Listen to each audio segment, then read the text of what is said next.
Bem-vindos ao Livre Ser Podcast, eu sou a Carolina Salomão. Eu sou a Carolina Litti. Duas psicólogas, mas aqui nos encontramos como amigas para bater um papo além da teoria.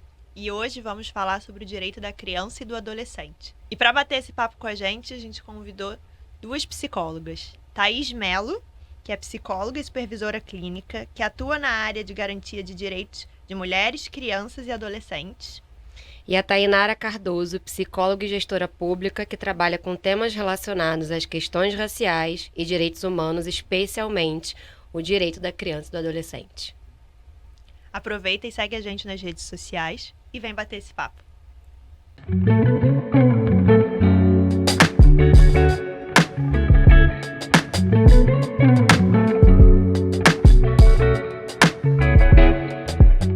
Bem-vindas! Gente, tô feliz que esse encontro aconteceu, né? Uma amizade pelo Instagram. Sim. Foi tudo muito rápido e a gente gosta disso, de topo, todo mundo foi topando. E é um tema que foge muito do que a gente traz pra cá, então a gente queria também furar um pouco essa bolha. É. E começar perguntando como é que vocês estão chegando hoje pra essa conversa. Aceleradíssima eu estava, mas tô bem, assim.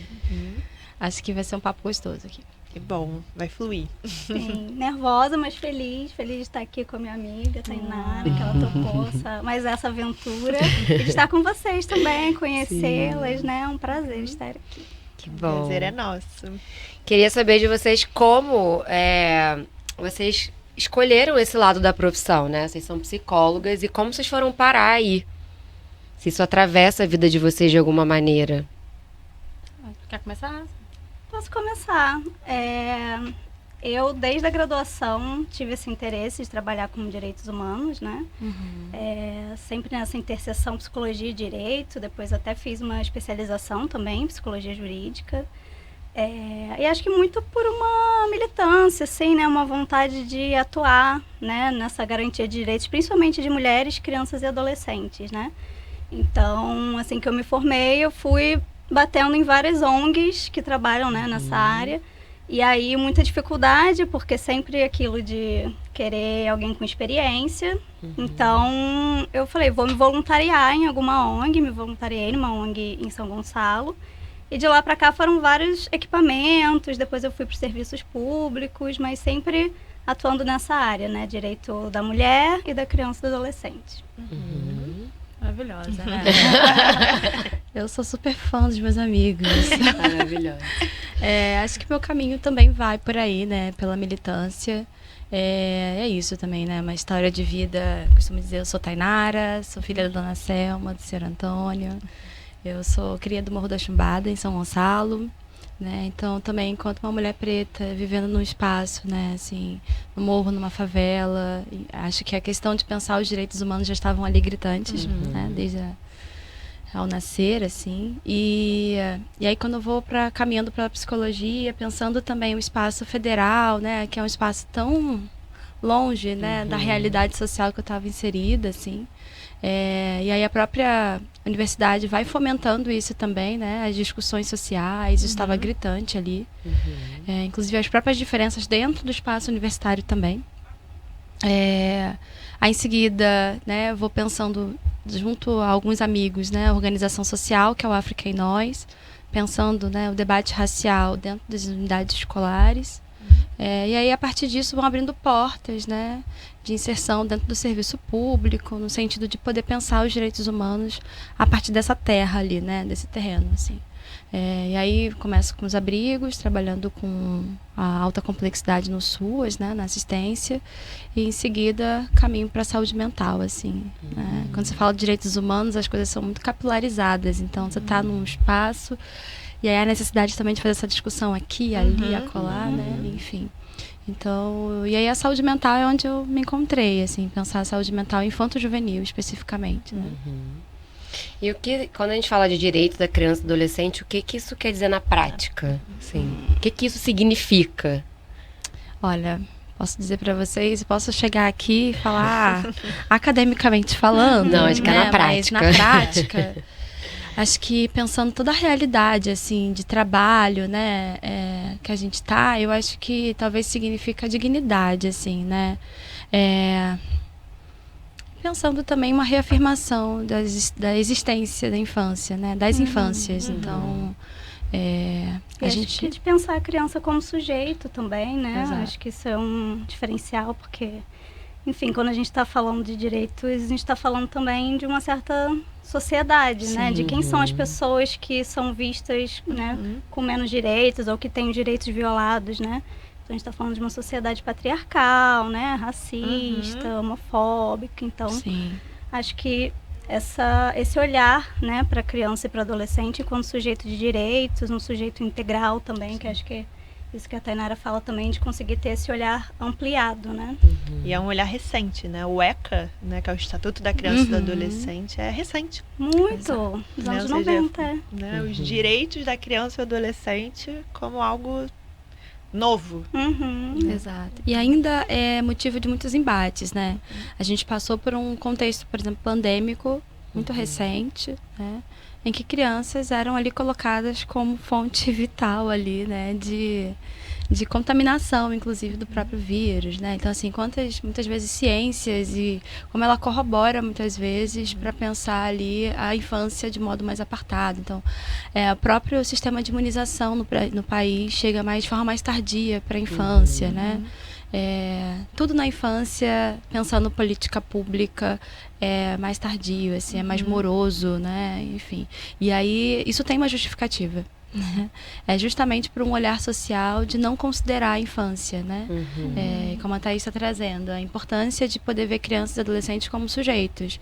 Ou seja, essas crianças, elas têm o direito de se pronunciar, de falar, de brincar, de existir, né? E isso ainda pode parecer óbvio, mas não é uma obviedade, assim, de fato, né? Assim, está muito longe do que na prática acontece, né? Não dá para falar sobre o direito da criança e do adolescente excluindo a desigualdade, o racismo, né? Não. Vocês veem isso muito de perto, né? Como é que isso atravessa o dia a dia de vocês, que vocês trabalham ali, né? Que vocês veem no dia a dia. A gente vê essa diferença mesmo, né? Porque quando a gente fala de infância, a gente tem sempre que contextualizar, né? De que infância a gente está falando. Né? De pensar esses marcadores sociais a partir de uma interseccionalidade, né? Assim, como que é para uma criança preta, como que é, né, dentro de um certo território, né? Então, a gente vai vendo também essas desigualdades, essas diferenças na prática, né? O que vocês mais veem, assim, no dia a dia? Nossa, tanta coisa. Imagina. Não, eu tava falando antes de começar, né, que se era muito pesado trabalhar, né? E ela falou que sim. Eu falei, nossa, acho que eu não tenho estômago pra ver isso no dia a dia, assim, lidar com isso o tempo todo, né? E é preciso falar disso, né? Assim, do que chega na ordem do insuportável. Isso. Quando eu falo, eu gosto muito dos meus amigos e tudo mais, assim, eu penso o quanto as pessoas que estão ao meu redor são geralmente pessoas que têm o mesmo olhar, assim, né, pra a vida e que levam e bancam as coisas junto comigo, assim. A Thaís, eu sempre falo, cara, ela bancou coisas que não era sobre o trabalho. Era sobre o que ela entendia sobre a vida, né? Você até me emociona. Nossa, mas é lindo mesmo. É porque é muito difícil bancar e falar das infâncias, né? Você tá falando na saúde mental, ainda assim você precisa lembrar das crianças ali dentro. Você tá falando sobre violência doméstica, você precisa lembrar das crianças. Você tá falando sobre violência sexual, você precisa lembrar que existem crianças que são violentadas. O tempo inteiro a gente precisa lembrar que as crianças existem. Até porque, muitas vezes, posso dizer que quase em sua totalidade, elas não estão nos lugares para poderem ser representadas, né? Assim, não são lugares representativos para elas. Então, é isso, assim, criança é levada como brincadeira, sempre deixa pra lá, leva na brincadeira, né? Literalmente. E aí é pra ter estômago, porque nós também não somos, né, isentos de sentir tudo isso. A gente sente também, e é preciso sentir, eu acredito nisso, né? Assim, a gente precisa ter uma rede também que possa ir nos fortalecendo, assim, né? E aí quando você me pergunta sobre, né, o que aparece, o que aparece é fome, o que aparece é Violência. É isso, é violência. Violência é a palavra. Né? De todas as Assim, formas, né? que aparece a destituição de dinheiro também, né? Mas é a destituição dos direitos mesmo, né? Assim, eu tô com dinheiro na cabeça, né? E aí eu até falho, porque eu tava subindo, aí estavam me ligando, porque tem um adolescente que tá fazendo venda, né, de coisas, e aí ele também precisa desse dinheiro que ele tá recebendo, né, e aí ele tá fazendo uso de drogas, mas ele também precisa guardar carro como flanelinha na rua para conseguir comprar, tá entrando em crise, né, mas não é uma crise pela droga, a droga pela droga, né, essa é uma crise porque esse menino tá institucionalizado, esse menino, ou seja, ele está destituído de moradia, destituído de uma família, de uma convivência familiar, uma convivência comunitária, no espaço onde ele nasceu, viveu. Quando eu falo, eu sou cria da chumbada, eu tenho uma história com aquele terreno. Um pertencimento, né? Um pertencimento, a palavra, né? E isso não tem para ele hoje. Né? Mas o que chega é a droga. É um drogado, né? Sim. É isso, é aquilo, é um cracudo. Mas ele é muito mais do que isso, assim. Acaba sendo marginalizado. Eu tava tentando Muito. aqui buscar a palavra. Muito, né? Quando você vai ver, isso é um menino preto, pobre, favelado, né? Assim, como é recorrente, né? Aí por isso eu acabei falando dinheiro aqui, mas porque o dinheiro tá aí, Tá né? vivo aí essa É, história, sim. né? Sim. Tem o capital aí, né? Sim. Mas acho que é como a Tainara falou, assim, que sustenta é estar em rede, é estar amparado também, né, institucionalmente também, né, poder fazer vínculos, né, assim, acho que sozinho a gente não sustenta mesmo, né, tem que ser com o coletivo. Sempre. E dessa rede pública, né, que vocês falaram desses equipamentos públicos, né, que você falou, né, vocês já trabalharam, né, você já trabalhou, né, no Conselho Tutelar, né, no CAPSE, você trabalha no CAPSE, explicar também o que cada uma dessas redes, né, dessas instituições fazem, né, para quem é leigo, para quem não sabe, né, o que o CAPSE faz, o que o Conselho Tutelar faz, o que a Sala Lilás faz, né, a importância, né, de ter essa rede e essas instituições. Acho que a gente podia contextualizar um pouco de como que a gente se conheceu, né? Porque a gente tem tanto o território, nós duas somos de São Gonçalo, quanto a formação também, que nós duas estudamos na UF, né? Então Juntas? a gente tem... Não, a gente era... não se conhecia. Na faculdade? Maravilhoso. Na faculdade não. Gente, eu a amo gente foi se história pra conhecer no CAPSI mesmo. E aí, enfim, logo nos vinculamos, ficamos atuando um tempo enquanto psicólogas mesmo do serviço e mais pra frente coordenamos lá o CAPSI. E aí foi quando a gente criou essa parceria de trabalho e amizade também que persiste aí até hoje, né? E acho que foi um grande aprendizado. O CAPSI é um centro de atenção psicossocial infanto-juvenil, né? Então tá dentro da RAPS, que é a rede de atenção psicossocial, nesse contexto do SUS, saúde mental, né? Mas com esse olhar psicossocial, pensando saúde como biopsicossocial, né? Então, esse olhar ampliado, né? De clínica, de como que a gente vai atuar dentro da saúde mental. Exato, assim. Eu, antes de estar com a Thaís no CAPSI, eu atuava, né, quando eu falei na alta complexidade na assistência, é um abrigo, né? Assim, então, é um acolhimento institucional, termo técnico. E aí, quando eu falo também da alta complexidade, é porque era para meninos, inclusive, adolescentes. E aí, a gente sabe de toda a dificuldade que tem de adoção, né, no Brasil, né, para esses meninos. E eram meninos destituídos mesmo do direito à moradia, né? Então, eles moravam nesse espaço.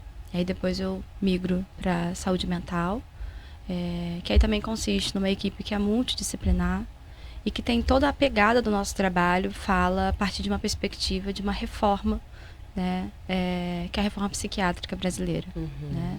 Existe uma lei, que é a Lei 10.216, em que ela vai versar sobre isso, sobre a necessidade de repensar, né, o que é um espaço de cuidado a nível de saúde mental. Então, o que era colocado como hegemônico, né, assim, a única forma que tinha de se pensar esse cuidado era de forma hospitalar ou asilar, né, assim, inclusive retirando o direito de ir e vir, muitas vezes. E centrada na figura do médico, né? Exato, com medicações, o jaleco, tudo branco, aquela coisa, branco literalmente, né? Literalmente. Em todos os sentidos. E quando a lei da reforma psiquiátrica ela é publicada, né, assim, que já vem de todo um movimento bem anterior, né, tem aí um repensar, uma lógica que se coloca, então, que é a luta antimanicomial, né, assim.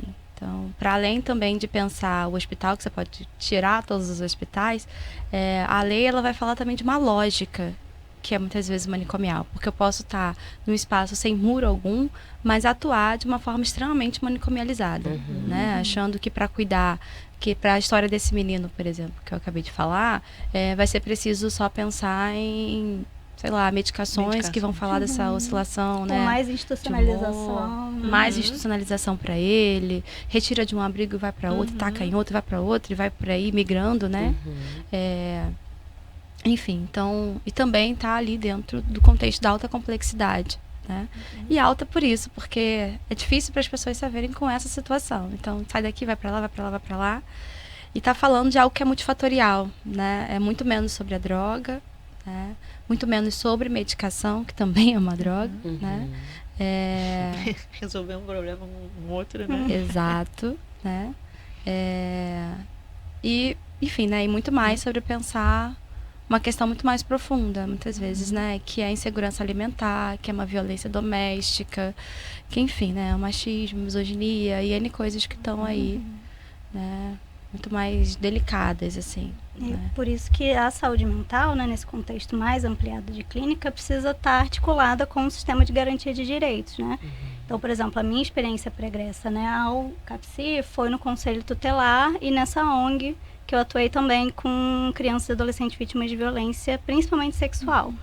Então, você tem aí também, né, a organização da sociedade civil, né, tanto no Conselho Tutelar quanto nas ONGs, mas o Conselho Tutelar é esse órgão autônomo, né, da sociedade civil organizada que é para garantir os direitos da criança e do adolescente. Então, acho que isso que a Tainara está trazendo também, né, nessa época ali, anos 80, anos 90, teve todo os movimentos sociais ali buscando garantias de direitos, né, a própria Constituição de 88, então... tanto esses serviços, né, voltados para criança e adolescente, para garantia dos direitos, quanto a reforma psiquiátrica, né, a reforma sanitária, estão todas contextualizadas aí nessa época com os movimentos sociais. E hoje, atualmente, você está na Sala Lilás. E atualmente na Sala Lilás. E aí a Sala Lilás, porque tem o sistema de garantia de direitos da criança e do adolescente, a Sala Lilás é um equipamento da rede de enfrentamento à violência contra a mulher. Né? Mas a Sala Lilás que eu atuo também atende crianças e adolescentes, né, vítimas de violência. Então lá é um equipamento que fica dentro de um IML, que é para atender as vítimas de violência quando vão fazer o exame de corpo de delito. Então, exatamente naquele momento ali, pós-denúncia na delegacia, elas vão lá para fazer o exame e aí a Sala Lilás é esse espaço acolhedor, que a gente, né, faz o atendimento. Se é uma violência sexual, precisa fazer um exame ali. Então, uma intenção de não revitimizar, de não expor a uma violência institucional, a gente está ali. A gente também faz a garantir esse direito. Isso, sim, porque, né, muitas vezes nesse ciclo que a mulher, né, ou a criança ou adolescente vai passando no momento da denúncia, é quando elas desistem também, né, porque encontram mais violência. Já é difícil fazer a denúncia. Porque você vai falar e você vai reviver aquilo e você vai se expor, né? E o medo, né? O medo de que das não consequências. Adiante. Exatamente. E os próprios comentários que a gente sabe que muitos profissionais dessas áreas não estão, né, capacitados, enfim.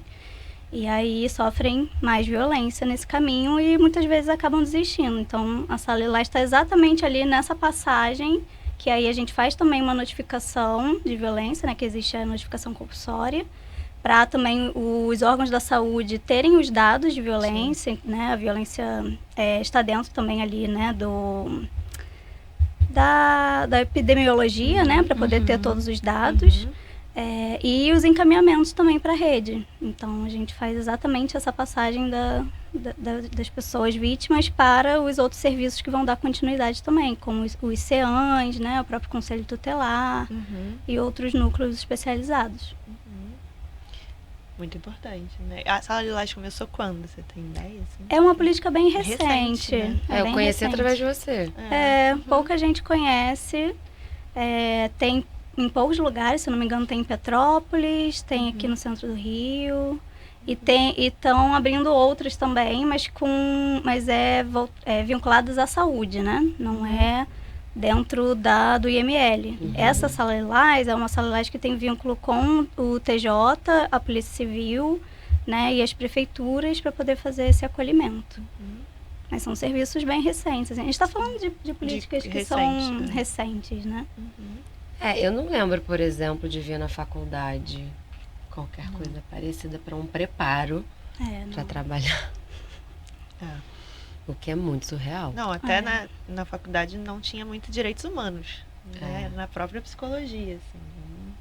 Acho que eu tinha uma professora, que eu lembro dela, o nome dela era Maria Helena Zamora. Sim, conheço, maravilhosa. Não é? Uma referência. Então, eu fiz uma aula com ela que eu acho que era de direitos humanos, mas não era obrigatória, era aula opcional, né? E eu fiz, né? Mas assim, eu lembro que não... Assim, também estudei na PUC, né? Uma faculdade que também já tem um recorte social diferente. Sim. Então não tinha muito esse olhar. Eu tive psicologia jurídica, mas é isso, uma matéria.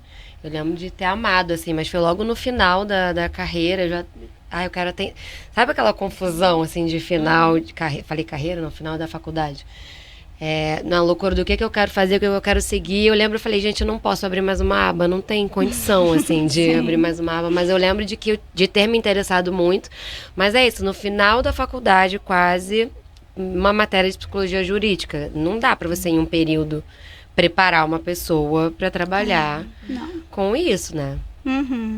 Até que a nossa formação foi bem politizada, assim. E eu fiz estágio no Conselho Tutelar durante a graduação. Maravilhoso. Já com um viés também de uma análise institucional, né? Que é bem forte lá na UF também, então... Eu gostava muito também da matéria de psicologia jurídica. Eu fiz com a Lídia Levi. Gente, eu não lembro. Eu acho incrível que vocês lembram os nomes. É porque marcou, assim. Não, eu gostei muito das aulas da minha, mas eu preciso... Eu sou cara crachá, né? Não lembro, assim. Na época eu me voluntariei numa ONG. E eu fazia... No início da faculdade, né? Então eu passava amanhã, sábado de manhã, no Miguel Couto. Com as crianças, na brinquedoteca. E aquilo, eu realmente chegava em casa e... Ou eu chorava, ou eu falava, gente, é outra realidade. Tipo, tava muito distante da minha, sabe? E aí eu me comovia e você via, assim... Eu fiquei muito chocada com um menininho de 3 anos. Ele chegou todo queimado de cigarro. Né? E aí é isso, aí chama o conselho tutelar. Né? Porque o avô que levou ele pro hospital e não falam muito, né, o que aconteceu, mas era a mãe que queimava ele, sabe? Então, tinha toda aí essa mobilização, e aí você fica lá, e aí você brinca, e aí você vê o quanto que eles precisam desse espaço. Sim. Né? De brincar, de acolher, de ser criança. Poder ressignificar a infância. Ser adolescente, né? A gente jogava com os adolescentes, então foi fundamental, assim, para ir também construindo esse meu caminho de psicóloga. Sim. Quais são os direitos que vocês veem que são mais violados, assim? Nossa. Acho que isso depende muito do território, né? Mas acho que, em primeiro lugar, isso que a gente está dizendo de uma violência estrutural, assim, né? De como a gente pensa a infância, né? Quem tem direito à infância. Acho que principalmente esse atravessamento, né? Raça, classe, gênero. E essa é uma pergunta difícil porque é isso, você vai precisar pensar as especificidades, né? Então, de onde a gente está falando, né? Então, uma criança que, sei lá, na Zona Oeste do Rio de Janeiro, né? Dependendo de onde ali na Zona Oeste, né? Que agora, inclusive, a gente tem uma outra área que é Sudoeste. Agora né? mudou o nome, exatamente. Né? Então, enfim, questões. Aí já dá para pensar mil coisas daí, né? Assim, mas algumas áreas específicas da Zona Oeste vai ser muito diferente de uma criança do Leblon, Ipanema, né? Ainda na Zona Sul, se você for pensar uma criança que mora, sei lá, bem ali na orla de Copacabana, para uma criança que mora no Morro do Tabajara, por exemplo, ainda é Zona Sul, mas tem a especificidade, né? Então, assim, não tem uma escala exatamente, né? Mas a gente sabe que a destituição de direito está para todas as crianças. Isso é colocado, né? Seja aquela criança que ainda na Zona Sul, num flat, alguma coisa assim, né? Que pode ser que sofra algum tipo de violência sexual, inclusive, né? Doméstica, está colocado. E vamos ter crianças na Zona Oeste ali com insegurança alimentar, até mesmo miserabilidade, né? E aí essa criança que está na miserabilidade, aí mesmo que ela está destituída de tudo. Porque ela nem sequer tem videogame para se distrair, assim. É a sobrevivência, que é Exato. o mínimo, né? Então, é na radicalidade mesmo da coisa. E aí, quando vocês vão falando sobre a formação, inclusive, isso é tão grave, né? Sim. Porque uma faculdade, né? Um polo de formação que vai usar de forma opcional pensar os direitos humanos, ele não está entendendo os direitos humanos que são básicos para pensar a existência e constituição do sujeito, aí pensando bem, né? Academicamente falando, dentro da própria psicologia, é a questão medular para pensar qualquer constituição do sujeito. Que é pensar os direitos dele, né? O que ele tem direito, que direito tá para ele, né? O direito tá para quem, como. E a dimensão política do cuidado, né? De que a clínica, ela tem um viés que é social também, né? Que a gente precisa se atentar, né? Isso se perde, né? Sim. Exato. Então, quando a gente fala sobre ser, né, psicossocial, vem daí, né? Mais do que biopsicossocial, né? Mas pensar no espectro, né? Assim, dentro da atenção psicossocial, é você olhar para esse sujeito de uma forma, né, num todo ali, né? Se ele tem coberta para dormir nos dias frios, se ele tem comida, se essa criança consegue ter merenda, se ela está matriculada, se ainda que esteja matriculada, como é que é dentro dessa escola, né? Enfim, tem muita coisa, né? Eu recebi recentemente, inclusive, um caso de uma adolescente que foi violentada, assim, e o autor tá na vida da menina ainda, assim, né? Uma pessoa, inclusive, conhecida, que esse é um retrato do Brasil, Muito comum, né? sim. Muito comum. E essa menina não consegue ir à escola, né? E você vai pensando ali os porquês e descobre que esse homem, que é pastor, inclusive, né? Tá ligado à igreja, enfim, que é outra dimensão também, para se pensar. Ele aluga uma casa em frente à escola da menina. Então, assim, olha quantas violências aí, né? O nível em que a coisa vai escalonando, né? Assim, e isso não é uma excepcionalidade, né? Isso que é o pior. Esse é um caso que é um recorte entre inúmeros outros, né? Retrata inúmeros outros. Talvez não na mesma proporção, com o mesmo endereço, mas, né? O que isso causa em vocês, hein? Eu fico com... A primeira coisa que vem é a raiva, assim. Eu sou feita de revolta.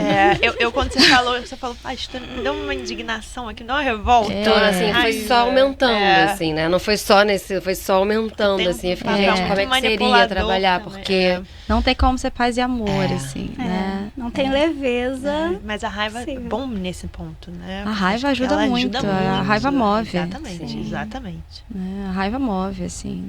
Não tem problema nenhum com a raiva. Ela é uma grande aliada, inclusive. Exatamente. Assim. E a gente precisa sentir também. Eu acredito muito, assim, né, nessa afetividade. A gente precisa sentir. E a raiva também é, né, afeto. Então, é revolta. Eu acho que a indignação também é o que nos move. Porque se eu olhar para isso tudo e não sentir mais nada também, alguma coisa aí... Morreu por Morreu dentro, em mim, alguma coisa morreu em mim. Assim, não preciso também ficar tomada por aquilo, né? Mas é trabalhar em um meio campo que precisa ser trabalhado. E aí a gente também tem que se cuidar. Uma potência, né? Não dá pra também você achar que tô sendo salvacionista aqui de mim mesma, mas preciso ter um cuidado comigo, né? Então, uma das coisas que eu sempre falo muito pros profissionais, né, que trabalho, que é isso, você também ser diretora de uma unidade, né? Em que você precisa estar ali todos os dias, dizendo para aquelas pessoas de, cara, vambora, vamos que vamos. Fortalecendo a equipe, né? Porque trabalhar com o que a gente trabalha não é só sobre remuneração, né? Não é sobre bater ponto, Sim. né? As pessoas adoecem, Sim. adoecem real, né?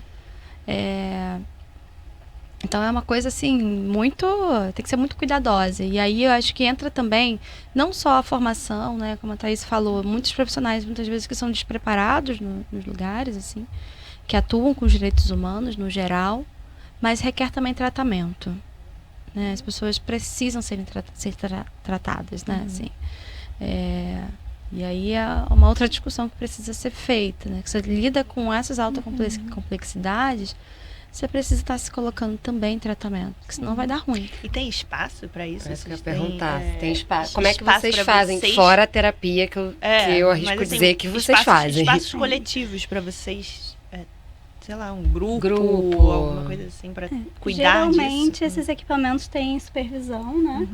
Mas acho que também fiquei aqui com isso que a Tainara traz, né? Desse cuidado de quem está ali na ponta cuidando, né? Dessa população, que é de garantir as políticas públicas também e o básico para os trabalhadores, né? Porque quando a gente vai olhar na ponta também, é um monte de precariedades, né? Assim, tanto do financeiro, né? Da remuneração, quanto da estrutura mesmo com que a gente trabalha, né? Então, a gente estava falando aí da pandemia, né? A gente viu que teve todo o investimento ali, né? Da saúde para pensar o cuidado com o vírus, né? Mas todos os especialistas já diziam que após a pandemia seria um boom de saúde mental, né? Que as pessoas iriam ficar adoecidas. E como que a gente investiu, né? Nos CAPs, na atenção primária, né? Assim, não teve o mesmo investimento em termos de política pública, né? Então, quem está na ponta fica muito fragilizado, né? Porque como que vai estar lá atuando, segurando essa barra, né? Assim, sem um mínimo de condição também para trabalhar, né? Então, a gente está falando tanto de uma luta que é pensada para a população, mas também uma luta por esses trabalhadores, né? Exato. E tem algo que os CAPs ensinam, né? Eu sempre falo isso, de que é muito difícil chegar num espaço, num trabalho, em que você vai ter um turno somente para que todo mundo em roda possa falar do trabalho, né? Eu não conheço outra empresa que as pessoas façam isso, né? E o espaço de supervisão é um espaço imprescindível. Eu acho que ele por si só não dá conta. Né? Nada por si só vai dar conta pro que a gente está falando aqui, né? Até porque muitos desses trabalhadores que chegam despreparados, muitos de nós, inclusive, o formato que a saúde mental, vou falar especificamente desse lugar, né? Assim, o formato que a saúde mental está ganhando é cada vez mais pluralizado, né? Pessoas trans, PCDs, faveladas, essas pessoas que a gente quer para esse trabalho, que é também são pessoas que se identificam e que os nossos usuários, né, usuários desse serviço, também se identificam, eles se reconhecem nesses corpos, né? Mas esses corpos, eles carregam muitas mazelas. Eles carregam uma historicidade ali de muita tristeza, de muito sofrimento. Então, bancar e sustentar esse trabalho, esse fazer, sem poder ter o espaço coletivo, porque é na coletividade que também, né, acredito, assim, sem ter esse espaço coletivo para falar, sem ter o espaço de tratamento também mais individualizado, tudo isso, assim, né, precisa estar junto. Quando não tá alguma coisa tende a dar ruim. Sim. Né? Então, acho que o CAPES, ele ensina muito, uma pedagogia nesse sentido, né? Acho que precisamos para ontem ir pensando em formas de cuidar cada vez mais desses profissionais, né? De todos nós, porque ainda que eu seja, né, uma gestora pública, uma gestora que está na ponta, assim, que precisa segurar a coisa toda, né? Enfim, uma fantasia pensar que eu tô a nível, né? Não tô. Mas é isso, assim, são pessoas que estão ali ainda mais na ponta. Mais responsabilidade, na verdade. Exato, assim, que muitas vezes não vão ter a trajetória de formação que nós tivemos a oportunidade de ter, né? Então, é difícil.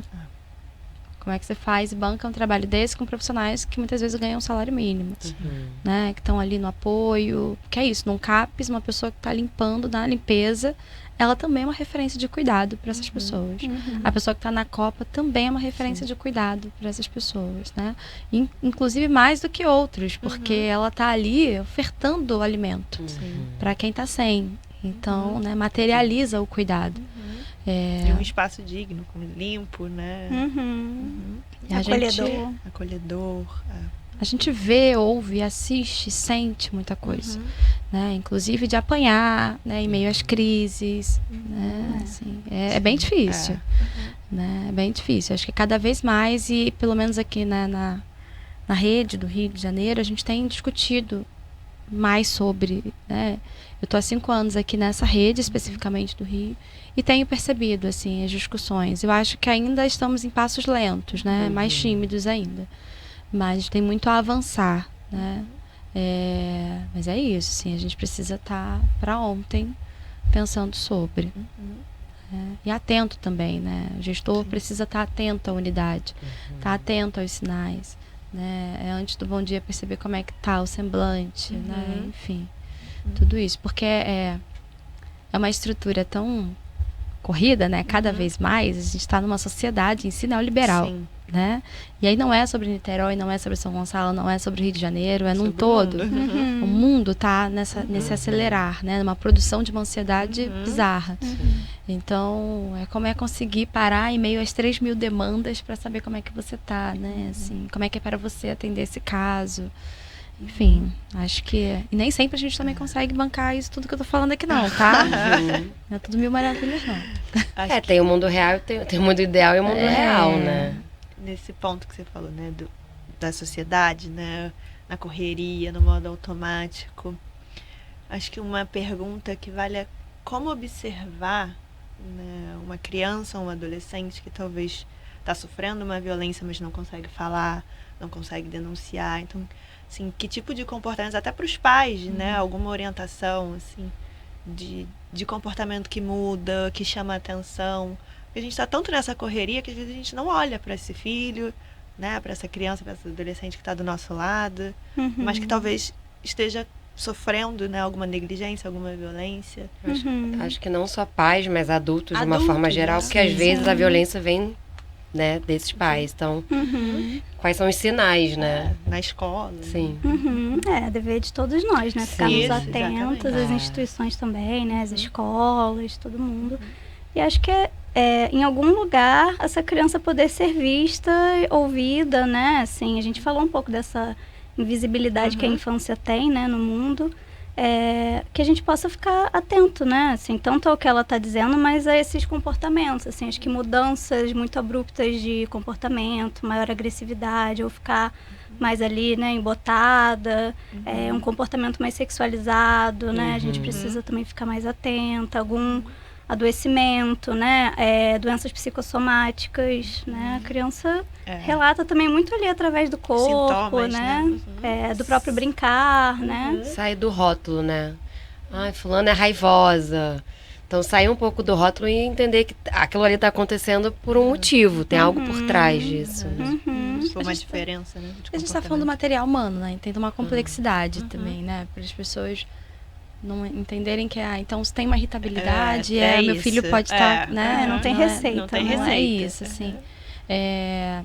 Geralmente a gente fala de sinalizações, mas eu acho que é um conjunto de indicadores, assim, né? Que vão apontando, né? Então é isso, tem a mudança do comportamento, vai ter muitas vezes uma aversão a estar com determinadas figuras, né? E aí é preciso ficar atento, os próprios dados vão dizendo que são a maioria conhecidas, né? Beiram os 95%.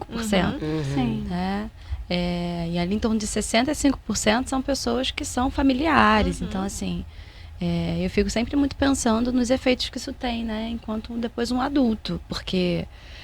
essa pessoa que é familiar é uma figura que representa a proteção, que deveria, né?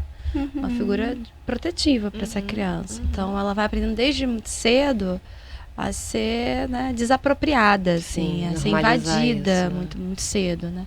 Então, esses comportamentos de uma sexualidade ali exacerbada são casos que a gente cotidianamente recebe também, né? Fora as marcas físicas, né? Que é preciso estar atento, enfim. A gente também pouco fala, mas também tem aquelas crianças que estão numa proximidade excessiva com alguns, né? Assim, com seus abusadores, né? Porque muitas vezes essas crianças são chantageadas, assim, né? E aí tem ali é tão objetificado que fica numa relação de barganha, assim, né? Dou um doce, dou um videogame, dou isso, deixo ficar mais tempo em tal lugar, te levo pra viajar, né? Enfim. Então, desde novo, entendendo esses ganhos, entre aspas, né? E aí é como se fosse ali objeto de troca, né? Então, é muito grave. E também, eu acredito muito nessas sinalizações em si, né? Esses indicativos aí. Mas acredito também no diálogo e na proteção, assim. Né? E ficar atento aos sinais, mas sem cair, né? Porque a gente falou isso de não ter uma receita, de não cair também em uma certa caixinha, assim, né? Também colocar em um lugar e é isso, pronto, acabou, né? Acho que quando eu também bato na tecla do biopsicossocial é porque é preciso esse olhar ampliado, né? Assim, eu sempre conto um caso também, eu estava atendendo na saúde mental, mas num ambulatório, e aí chegavam muitos encaminhamentos das escolas com já algumas indicações de diagnóstico para as crianças, né? E aí, numa dessas vezes, era uma questão de aprendizagem, né? A criança não aprende, será que é um TDAH, o que será que é, né?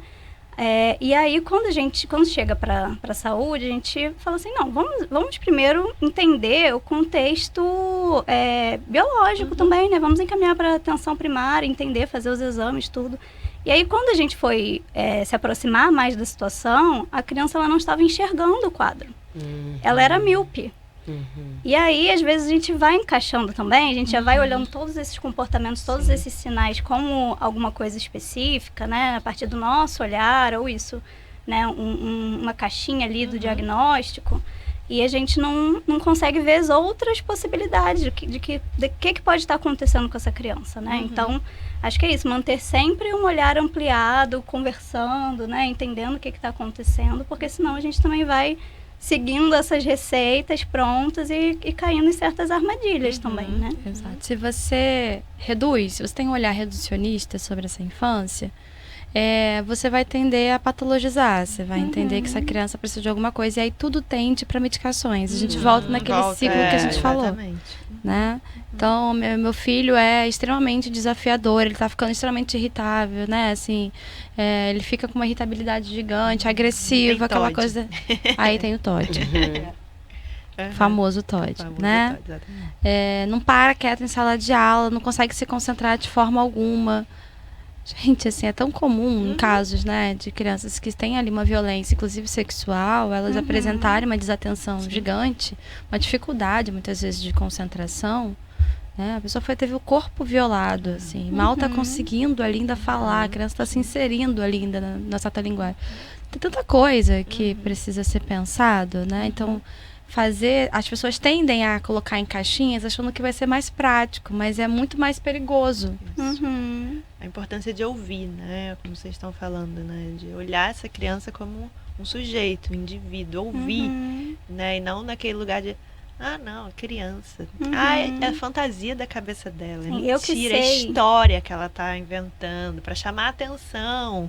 Né? Quanto que a gente escuta isso, muito comum. Isso. E escutar é a ferramenta, porque eu preciso entender na escuta que o que você tem a dizer é extremamente importante, né? Porque se eu estou ali apenas, né, ouvindo palavras, a escuta ela requer que eu reconheça você. Então eu preciso reconhecer que aquela criança, que aquele adolescente, ele pode me dizer coisas, que ele pode apontar coisas importantes, né? E aí muitas vezes o que acontece é a criança falar e ter a fala invalidada. O adulto muito autocentrado também, né? Assim, de não ouvir, ou inclusive de dizer que está viajando, que não é bem assim, que não pode ser desse jeito, e nega. Quantas são as histórias, né, que a gente vai ouvindo? A gente ouve as crianças. Exato. A gente ouve as crianças e muitas vezes essas famílias, quando chegam, têm relatos geracionais de violências sexuais. Né? São mães e avós que contam sobre isso, que narram também. Né, sobre essas violências. E aí elas vão dizendo muitas vezes nessas narrativas de como elas não foram ouvidas. E aí o dispositivo que está atualmente é o lugar, é o espaço em que elas conseguem, olha, quero fazer alguma coisa diferente aqui. nessa história. E eu acho isso extremamente importante, uma responsabilidade muito grande socialmente falando. Né? Não é fácil, hein? E às vezes esse dizer é através do corpo, justamente, né? Através do grito, né? Disso que às vezes não está elaborado ali no discurso, porque é isso, a gente está falando de algo crianças, estrutural, né? E crianças, Sim. né? Que às vezes tem outras formas de comunicar. A criança não vai ter esse raciocínio lógico de chegar e explicar exatamente o que está acontecendo com ela. Ela vai comunicar de outras formas. Exatamente. No brincar, que nem você falou, no grito, no choro, numa rebeldia. Total comportamento, né? Dificilmente vão ter condições de elaborar, né? E dizer do que estão sentindo, de falar, de verbalizar. Então vai vir ali no ato mesmo das coisas. Quebrando, batendo, se machucando, machucando o outro. E é muito triste, assim, eu tô aqui ouvindo vocês e lembrando de casos de pacientes, coisas que eu mesma passei na vida, assim, dentro de casa, assim, num sentido de como é perto, como estava debaixo do nariz ali, né? Eu lembro de, às vezes, algumas vezes falar em terapia, como ninguém viu, sabe? Como ninguém viu, assim, e eu tenho uma estrutura familiar, a gente não tá falando, né, Então, eu falo, gente, onde é que tava todo mundo, assim? Tava tão ali, né, debaixo do nariz, e aí lembrando também das pacientes, de histórias, né, de culpabilizar, né, adolescente tinha acabado de passar por uma violência, e a mãe culpabilizar ela por isso. Como é que você faz isso comigo? Tipo, o quê? Gente, eu fico por dentro, assim, uma metade minha dissociando um pouco e a outra metade com muita raiva, assim, desse assunto, sabe? Desse tema. Na clínica, né? Acaba chegando, né? As pessoas, principalmente mulheres, né? Às vezes não falam de primeira, mas outro dia eu tava 3 anos com uma cliente, depois de 3 anos ela chegou e relatou um caso de abuso que ela sofreu sexual, sabe? Então, assim, é muito comum também, aparece, assim.